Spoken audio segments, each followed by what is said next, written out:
ஆதியாகமம் 27ஆம் அதிகாரம் வசனம் 26, 27, 28, 29 வசனங்கள். அப்பொழுது அவன் தகப்பனாகிய ஈசாக்கு அவனை நோக்கி, என் மகனே, நீ கிட்ட வந்து என்னை முத்தம் செய் என்றான்.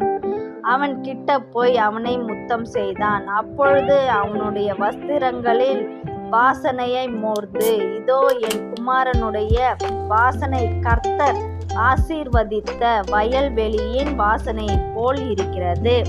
தேவன் உனக்கு வானத்து பனியையும் பூமியின் கொழுமையையும் கொடுத்து மிகுந்த தானியத்தையும் திராட்சரசத்தையும் தந்தருள்வாராக. ஜனங்கள் உன்னை சேவிக்கவும் ஜாதிகள் உன்னை வணங்கவும் கடவர்கள். உன் சகோதரருக்கு எஜமானாய் இருப்பாய்.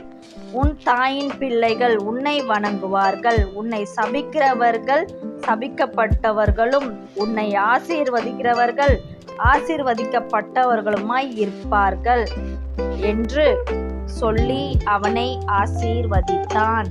ஆமென்.